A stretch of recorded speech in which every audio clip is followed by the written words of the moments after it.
Bagyong Christine, tatama na sa Isabela ngayong gabi, pray and keep safe. Update, inaasahang maglalandfall na sa Isabela ang severe tropical storm Christine sa pagitan mula ngayong gabi hanggang bukas ng madaling araw. Latest information October 23, 2024. Lokasyon, as of 7 p.m., 150 km east of Etiague, Isabela, 16.9 degrees north, 123.1 degrees east. Maximum sustained winds, 10 min, 95 km per hour, gustiness of 115 km per hour. Minimum central pressure, 985 hectopascals. Movement, northwestward at 15 km per hour.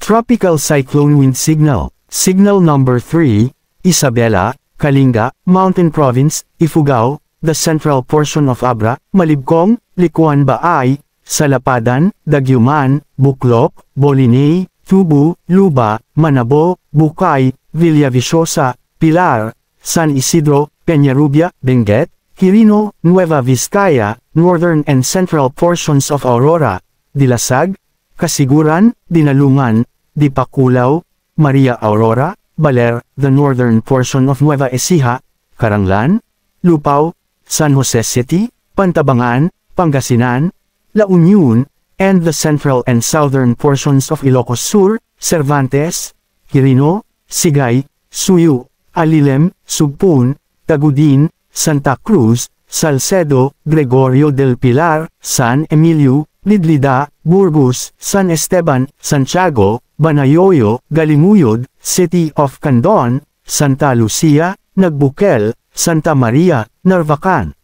Signal number 2, Ilocos Norte, the rest of Ilocos Sur, Apayao, the rest of Abra, Cagayan including Babuyan Islands, the rest of Aurora, the rest of Nueva Ecija, Bulacan, Tarlac, Pampanga, Zambales, Bataan, Metro Manila, Cavite, Laguna, Rizal, Batangas, Quezon including Polillo Islands, Camarines Norte, Camarines Sur, and Catanduanes.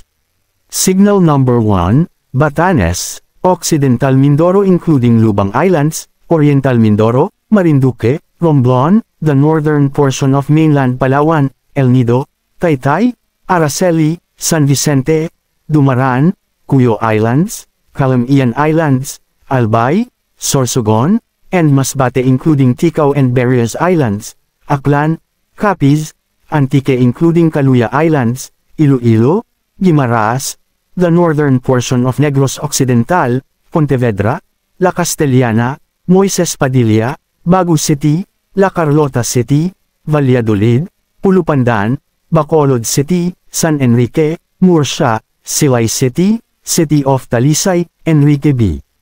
Magalona, Manapla, City of Victorias, Cadiz City, Sagay City, City of Escalante, Toboso, Calatrava, Salvador Benedicto, San Carlos City, the northern portion of Negros Oriental, Vallehermoso, Canlaon City, City of Gihulngan, the northern and central portions of Cebu, Alcantara, Argao, Dumanhog, Sibonga, Pinamungahan, Ronda, Liluan, Cebu City, Mualbual, Consolacion, Danau City, Bourbon, Carmen, Daan Bantayan, Tuburan, City of Bogo, Tabogon, City of Naga, Lapu-Lapu City, City of Carcar, Mandaue City, Catmon, Minglanilla, Toledo City, Cordova, Compostela, San Remigio, Balamban, Aluginsan, San Fernando, Asturias, Barili, Medellin, Sogod, Tabuelan, City of Talisay,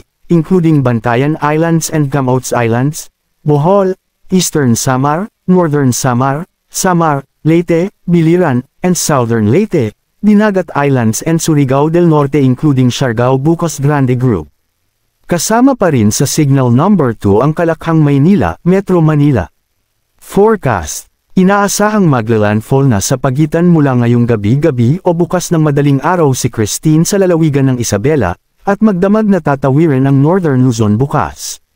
Biyernes ng hapon o gabi pa ito makakalabas ng PAR ngunit mananatiling nakataas ang tropical cyclone wind signal sa malaking bahahi ng Luzon dahil sa malaking sirkulasyon nito.